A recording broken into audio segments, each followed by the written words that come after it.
You are now listening to the Be Your Own #Love Goals podcast with Mo Ari and Tiffany.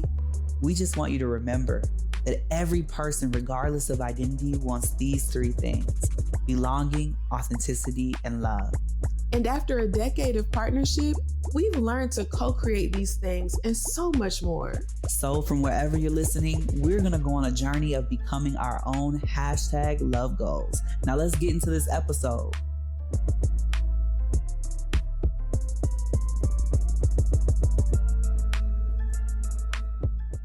Hey, it's Mo Ari and Tiffany, and you are listening to the Be Your Own Love Goals podcast. Thank you so much for listening. Thank y'all, and thank y'all so much for listening on this day in particular. Because when this episode drops, it'll officially be our 5-year anniversary. Yes. Boom, boom, boom, boom, boom. Do you know what today is? It's our anniversary. It's our anniversary. You know, I had to add a little razzle dazzle. I literally cannot. And don't have Tiffany thinking she can sing. Yeah. And this also happens to be our 40th episode. So we are so excited. I am so excited. Yes. It is beautiful to get to a place where we have 40 episodes and we've been being so much more consistent with the podcast over the past 6 months. And I think this comes at a beautiful time because celebrating 5 years marriage is like no feat. That also means that me and Tiffany have been together 11. We've known each other Get the number right, okay? Get the number right. We've known each other 11 years. Yeah. We've been exploring our relationship for at least 10 at this point then. And so it's been a beautiful journey. Yeah. And we figured, well, we actually didn't do this on purpose. No, this kind of just timed out to be our anniversary day and the 40th episode. We want to talk about why Be Your Own Love Goals. Be Your Own Love Goals started as a social media post. And the post that I created, it just said, be your own couples goals. Yeah. And the post was one of my first posts to ever kind of take off. Yeah. And you had like some random I think celebrity Niecy Nash liked my post. I was feeling myself that day. It was lit. It was lit. I was like, wow, this really landed with people. Be your own couples goals. And it's something that I have been saying for a while to myself, to other people, because I know in the age of social media, we get so many messages about how our relationship should look in order to be successful. We get all these ideas about power couples and what it means to be a relationship that's thriving. And we really have to we cannot model our relationships off of everybody. Not to mention, as an LGBTQIA plus couple, a lot of us don't have role models. We don't have older blueprints for what quality, healthy relationships can look like. And so we are now having to be that for ourselves and potentially for future generations. Yes, absolutely. So we created Be Your Own Love Goals podcast because we wanted to have a space where we could talk about relationships in a different way. We are for all things traditional but non-traditional, thinking outside of that box, expanding what is possible for relationships. So that's my little blurb on how this all got started. I am so grateful you all have been on this journey with us. And I think with that, we're going to jump into just talking more about being your own love goals, what that means, and what it means to intentionally create relationship and partnership with others. Yeah. I just say I'm like obsessed with the title of this podcast because I think it applies to relationships for sure, but so many other aspects of life. Yeah. It's like you can think of substitute any major topic as it relates to relationships or life. And I'm going to always tell you to be your own love goals because we cannot tell you how that looks for you because we're all so different. We all literally have different families of origin, backgrounds, upbringings. And so that lends itself to us all having these different experiences. So I'm probably partial, But I love the name of the podcast, and I'm so glad to be on this journey with you and to all of our viewers and listeners, because it's been one that's been really, really great. And so I'm happy to dive more into what that means exactly. I am obsessed with the podcast title too, I have to say. I love it so much. You could be your own parent goals, be your own friend goals, be your own therapist goals. We can do all of the be your own. And it's really about, having inspiration from other sources of connection. But don't make them aspirational. Aspire to be a better version of yourself. Be you 2.0, 3.0, 4.0. Be your couple's goals 4.0, 5.0, 6.0. Don't let other people's definitions of success be your definition of success. Right. We have to learn that. Because nobody else can be Tiffany and Mo couples goals. Nobody else on this earth can be Tiffany and Mo couples goals. And even if I took myself to another relationship, it would never give what this gives. Why? Because I am who I am only when I'm in a relationship with Tiffany. Period. I am another version of me when I'm in a relationship with somebody else. I hope I'm not killing somebody's fantasy about us right now. Dun, dun, dun. Even if me and Tiffany had a third partner, it would be something else because every relationship has its own energy signature, its own frequency, its own vibration. You can't recreate that. So what's the point in making somebody else's relationship your goal? What is the point? It's none. It just doesn't serve us. Yep. And so even within saying that, maybe what we're doing isn't, or maybe what you are doing isn't modeling yourself after another relationship. How many of us can relate to seeing, other people's homes or their cars or other things and saying, I need to make this much money in order to be happy? That's an example of a sneaky way that our society convinces us that we are not already goals, for one. Because we are goals to somebody. If you don't know that about yourself right now, integrate it. You are goals to somebody.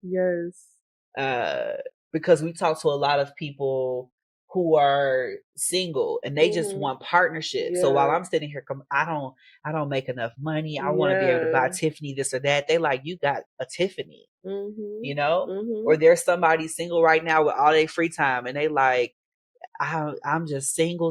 I'm like, you don't have kids. You got free time. What is that? Goals. Okay? So I just want y'all to integrate right quick that you are goals to somebody. Say that again. I want you to integrate right now that you are goals to somebody. Yes. And I also just wanted to add that make sure that the goals that you're existing with or operating from in your life and in your relationship are yours. Because sometimes we walking around with goals from 20, 30 years ago from our parents, society, these religious traditions, and some of them are great. And some of them we get to adapt and take pieces of. Need to adapt. Not even need to adapt. So make sure, because I feel like sometimes we walk around and we are, we have these expectations or we have these standards. And if we really sit back and think about it, are these things even important to us? Like, are these the things that feel the most crucial to us in relationship? And so really check in with yourself to see if you're walking around with somebody else's goals, because they might not be your own. And we just really, really, really, really, really want everybody to live a life that they feel like they have created and co-created with the people that they love. And that takes being your own love goals. And I think it's hard because we're in a time where social media is so important. And I'm not trying to knock social media, so don't hear me saying I hate social media or something. That's not what I'm saying. What I'm saying is that we are living in a time where social media is so present in everything that we do. Every single thing. So it makes it hard to do what you're saying. It does. So often, I see people who are dating, especially like people assigned male at birth. I think that there's more of a challenge there, especially cisgender hetero men. I've heard a lot of people talking about physical appearance. of course. So there are all these standards that men have had to buy into around how their partners should look. Yeah. And so that's one way that we are prioritizing somebody else's goals over our own goals. So many people would be afraid to date a person that didn't look like a stereotype because they're worried that they're not going to receive acceptance of their relationship if that person doesn't meet some type of beauty standard. Right. And it makes it challenging. It makes connection challenging, real connection, because unfortunately, marriage and all the I was about to say curse on the podcast airwaves. All the stuff you go through in relationship does not care about how that person looks. Yeah, it does not. Cancer, money problems, loss of pregnancy, none of the stuff you go through in relationship cares about how a person looks. Exactly. So that person looking a particular way does not tell you if they can make it with you through all of that. Right. So many of us are setting up our relationships for failure because the foundation was built on how it looks, not how it feels, not whether or not it can do the work. And I think that is one of the most challenging byproducts of the ways that we're getting all this information about how relationships should look from the internet. We get inundated with this information all of the time about how our partners are supposed to look, how we're supposed to look together in order to be a quote unquote power couple. And honestly, it's not about the look. I don't know who's ever appeared powerful that was just powerful, right? It's not about looking like you have it. You need to just have it. You need to just have it. And so spending less time focusing on what it looks like and getting more into what it feels like, what you all can actually create together is so important.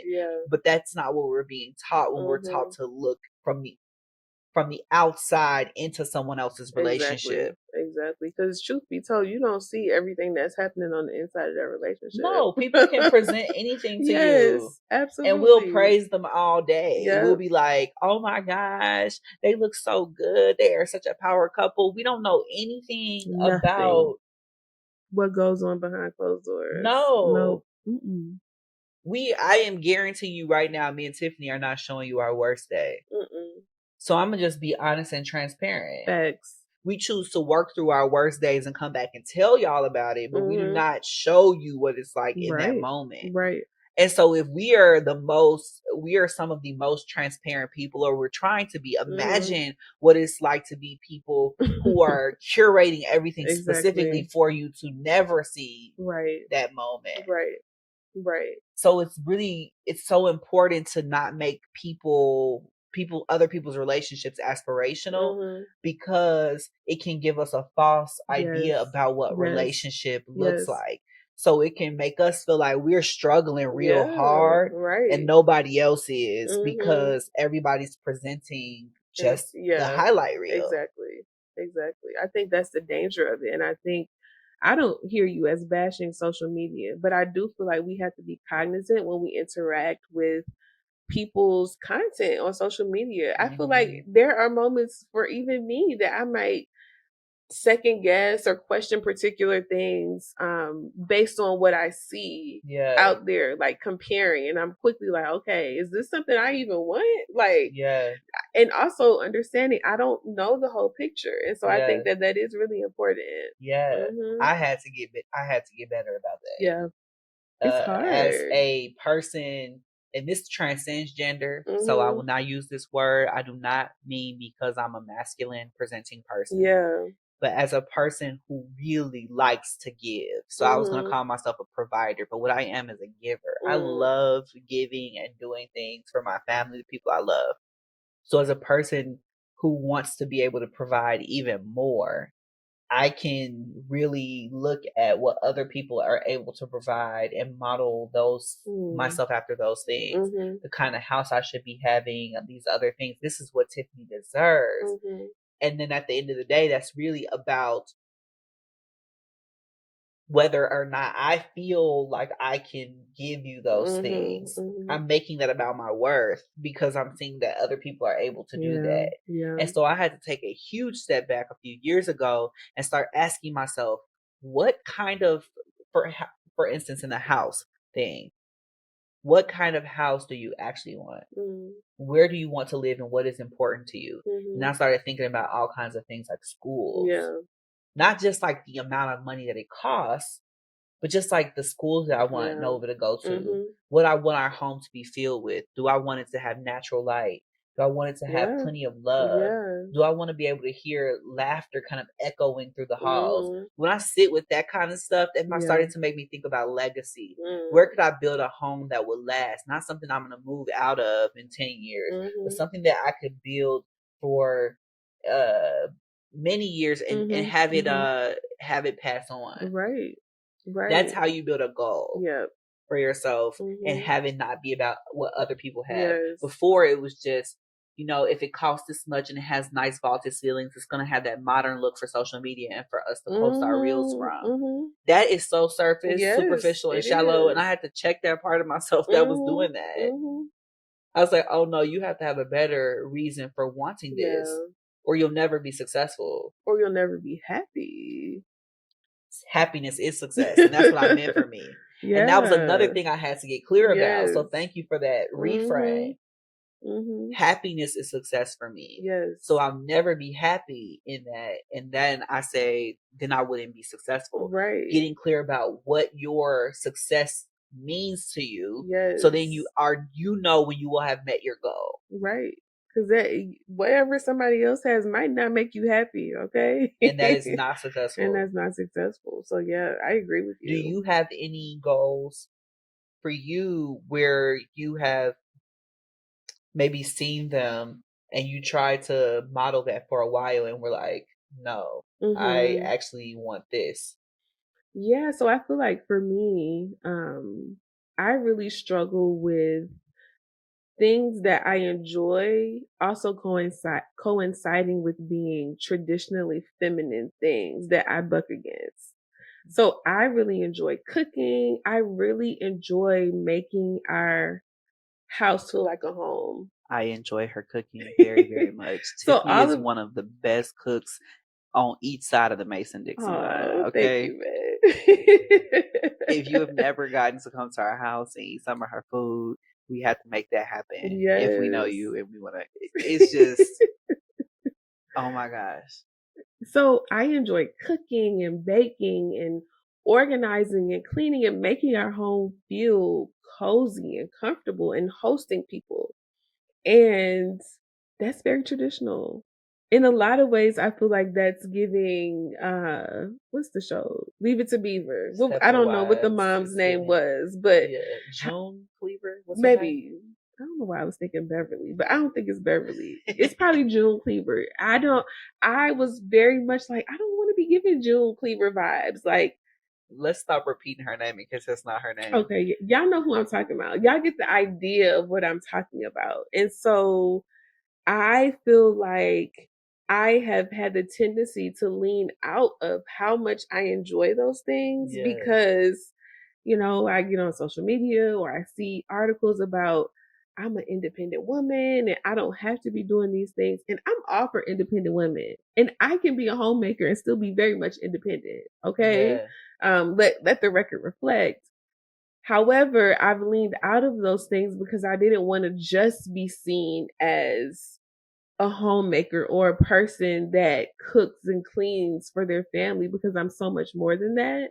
And I feel like a lot of that was because of messages that I was seeing. And so I know in my heart of hearts that my goal is to care for my family in this way.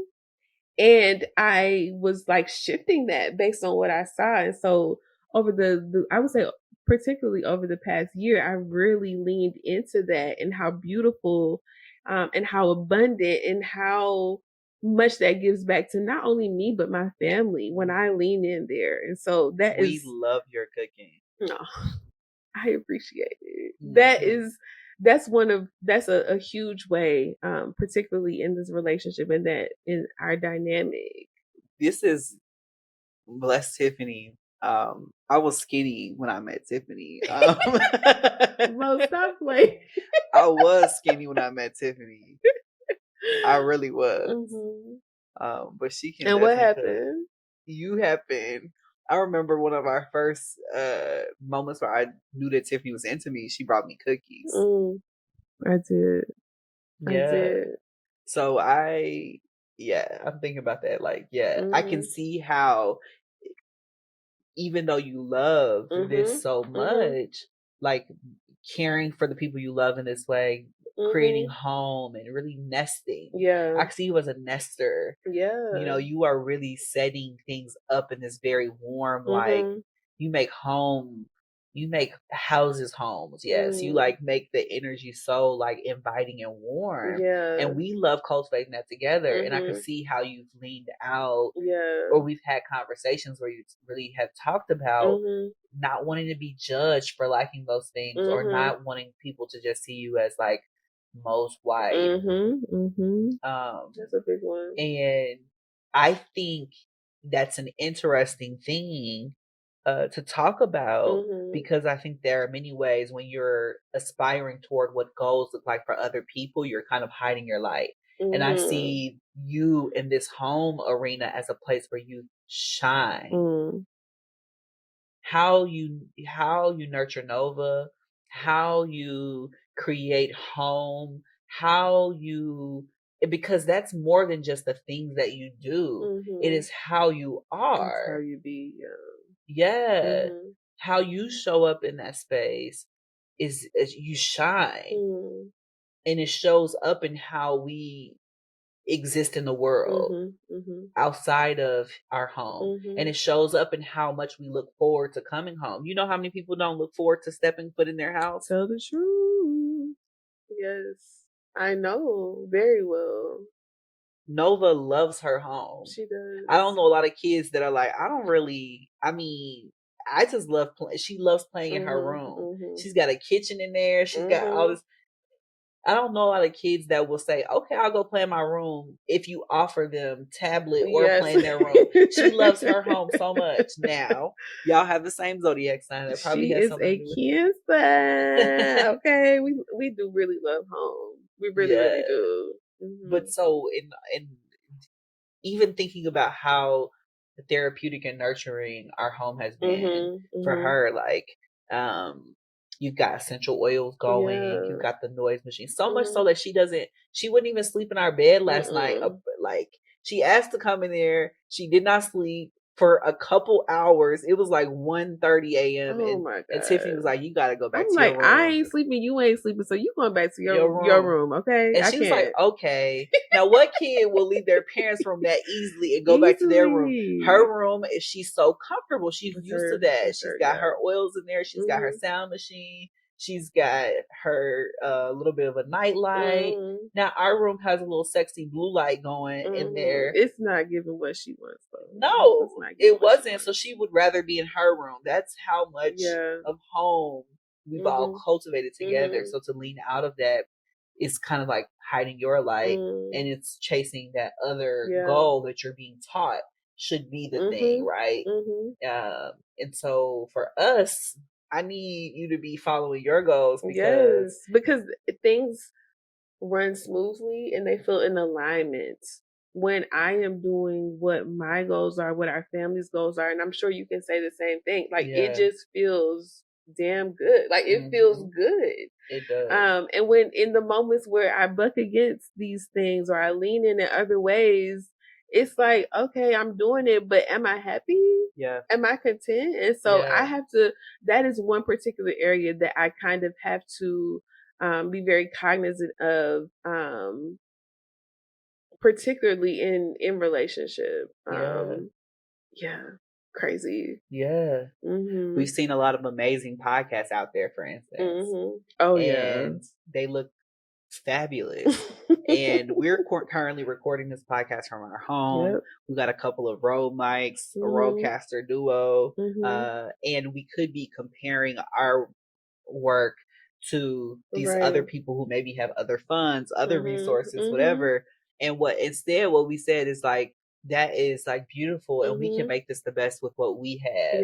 And I think that that's so important, to have goals for yourself for where you're going to be in the future, but also to be able to lean into where you are now. So it's almost like be your own love goals in the present moment as you aspire to being your own goals in the future. So we know at some point the podcast could be in professionally curated. But right now we're putting our own time, energy, funds, and other things into this. And so we're finding our own creative ways to manage it. But I think that's even an example. Yes. Because being your own love goals, like you're saying, is being present. And in order for us to truly be present and even attract more, we have to have gratitude for where we are. Yes. And I know sometimes that's difficult. I struggle with that. And if we can, in this moment, be grateful that we have the resources and the opportunity to have a small corner of space in our home to record this podcast that we feel good about, that feels like success. Yeah. And like you're saying, we can grow and grow and grow to be in other venues or have a full team of people, but we have to be grateful for where we are right now in order to even attract more. Absolutely. And I'm so grateful. We record these episodes and we feel so connected. And it's just been a really amazing journey to watch it grow from. We were in tinier spaces in our home prior to this. Tiny, and our equipment has upgraded and just all of the things have like grown. So these are like gradual bits of growth for us. But I just admire the dedication and the work ethic that has even evolved over the past year of us doing this podcast. So I love that we're at episode 40. It's so exciting.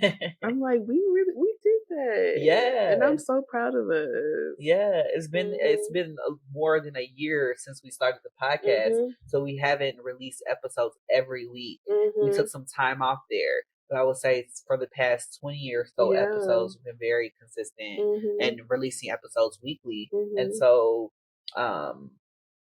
that has been really beautiful. I mean, we've been so consistent that Nova knows the intro and the outro for the podcast, and she can repeat it verbatim because we're listening to it so frequently and recording and talking about it. So she's like belonging, authenticity, and love. Mo Ari and Tiffany. We have to get her on here one day. We do. She says it's Be Your Own Love Goes with Mo Ari, Tiffany, and Nova. Yes, and she's seen the video intro on YouTube. Yeah. She's like, I'm in there. Yeah, absolutely. I love it. That's a whole other episode. Be Your Own Parent Goals. Oh my God. Yeah. How do we know when we are inspired by another couple or when we want another couple's success? So this also in tandem with this question is like, how do we know the difference between having couples as role models or copying them? I think with any kind of situation, mentorship, a person that inspires you, it's really important to take in what other people say, like listen and take what you can.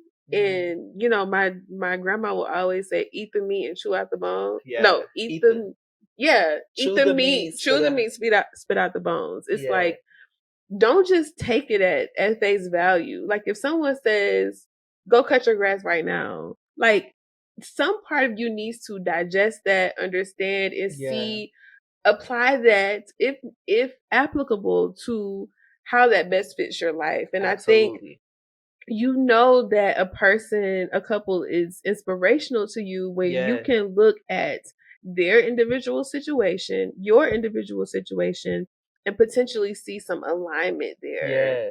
Now, if you're just copying, that's literally like just copying exactly what they're doing, no matter the constraints, no matter the lack of resources or whatever the case might be. For me, that feels like what the difference is. And that's so much of what I think happens. Thank you so much for saying that, Tiffany. For me, and this is good. What I'm about to say is good. Do this, right? For many people, the people that we look up to are further along than us. I'm gonna say do that. Have mentors, role models that are further along than you. you do not need to aspire toward something that you already could have. You could just have that. So if your mentors are where you are, you might want to add some. You need to level up your mentorship for sure, because if you don't need to be inspired by something you can already access. So if you're inspired by something you can already access, you're probably downplaying yourself. Yes. So your mentors, you want them to be further along. I think the risk with that is that we haven't always been watching our mentors evolve. So we weren't a part of their entire journey. We kind of meet our mentors when they've arrived. And so we're trying to keep up with them. And so that's where that term keeping up with the Joneses it came from, because we're trying to keep up with where they are when they've already done, let's say, 100 level ups in between where we are and where they are. Instead of trying to keep up with it where they are now, try to learn the path that they took in order to get where they are, but still take it very lightly because their journey is so specific to them. Right. Try to understand their path just so that you can understand and be realistic about what it really takes to get there. Don't try to follow their path. I just really briefly, like, I have done that where I've had mentors who are very, very successful in a lot of different ways, social media, being entrepreneurs and other things. And they have had their path, and I tried to learn from them. They're like, you just need to do this, this, and this. I do the exact same things, and it does not work. And when I say does not work, I could say, honestly, I did not sell a single thing. Where they had the blueprint that they used, they gave to me, I follow it to the letter, does not work. That's because that wasn't for me. Yep. So even if you follow their exact path, if something is not for you, it's going to pass you over. Now, even in that time while I was working to create X, Y, and Z, a whole manner of other things came from me. Yes. That was worth more than the thing that I was creating. That some of your mentors had never even experienced. Have never done. That is to show you that I was right to have mentors who have made it, so that I can definitely use them as a guidepost for certain qualities you should possess, certain things like determination and discipline that I wanted to learn. But their route to get there, the universe was like, absolutely not. And it took me on this other journey. And I say now I'm more on my way than I was before. And many of them have told me, you've done some things that I haven't gotten to do. And you're younger than me. Now I might not have their pockets, but that's a sign from them. You're on your way and you need to be on your way.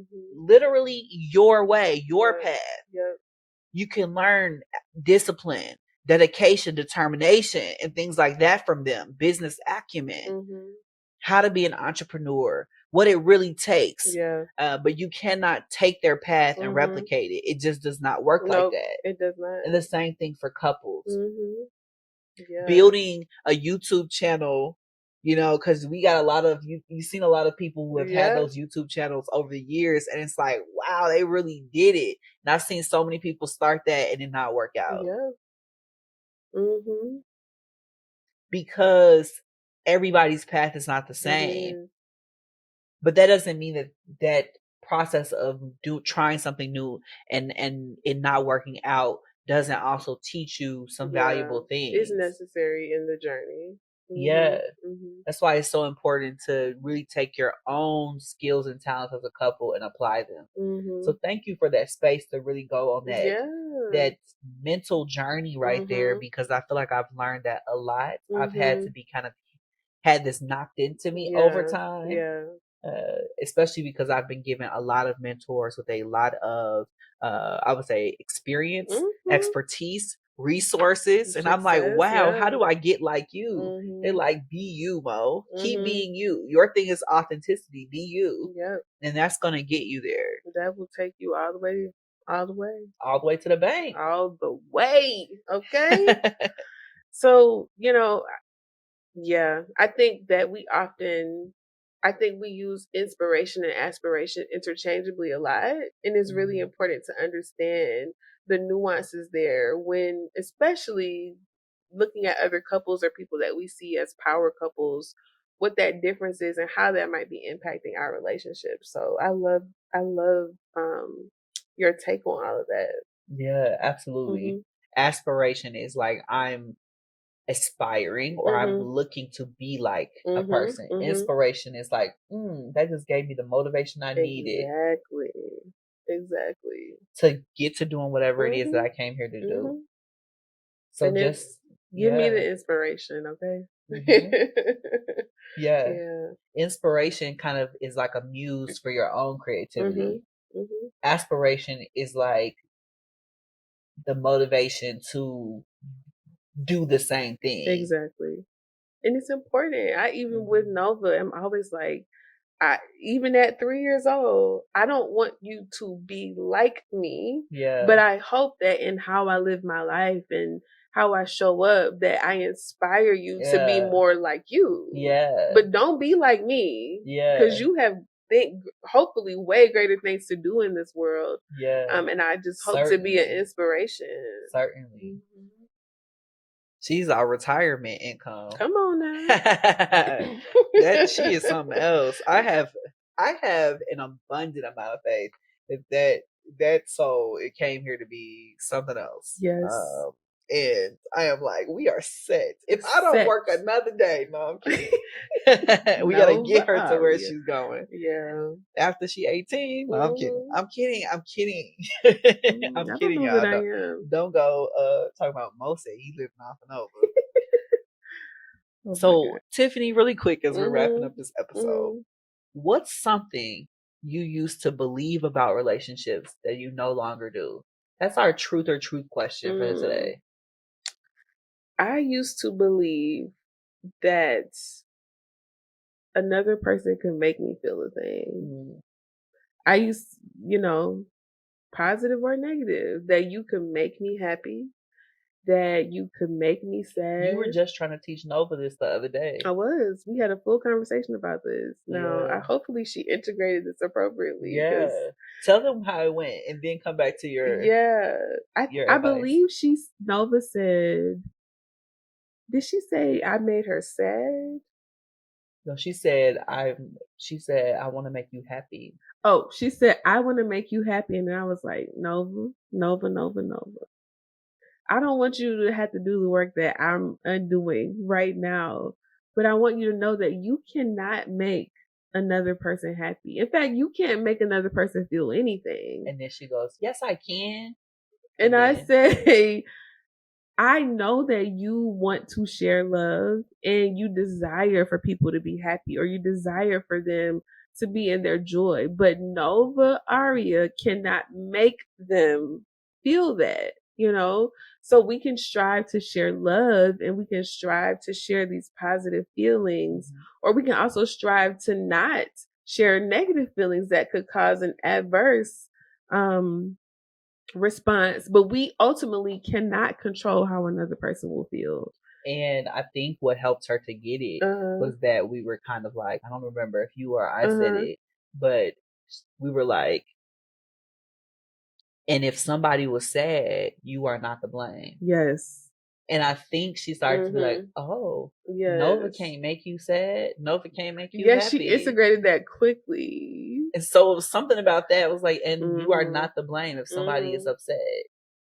And then I heard her repeating the next day to your parents on the phone, I can't make you happy. And I was like, okay, she will generalize something. You got it. And I was like, now we can always strive to share love. And I think that's what she's getting at. Like, we can smile and be happy and want to celebrate people, but ultimately how they respond is in their control. And I feel like that's a lesson that I had to learn early on in our relationship, that you cannot make me happy. You do a manner of amazing things that I lean into and that are beautiful and that I feel happy in response to, but you cannot make me happy, neither can you make me sad. So I think that's the biggest thing I've learned. That is a beautiful lesson. Yes, Empress Tiffany, Mother Earth Goddess. Oh my gosh, Mo, you making me blush. Yes. That is deep and powerful. And then I just love the synchronicity of how Nova just learned this lesson from you. So even like that, we're healing future generations because she won't grow up without that lesson. That's just the work. That's victim mentality, defensiveness, et cetera, et cetera. I don't want that for my baby. Yeah. I just don't. Yeah. What about you? Oh, I don't even think I'm prepared for this question. I'm like, what has what has it taught me? What did I believe?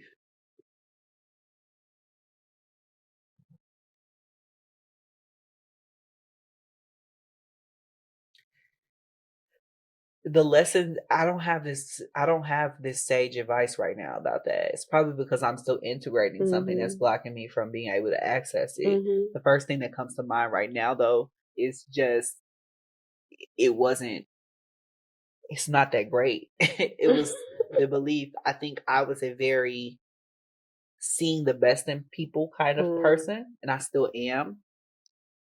I think over the past 4 years I've seen the range of humanity. And I think it probably is that I've integrated some lessons I needed to learn a long time ago. But I used to believe that people would not lie to me.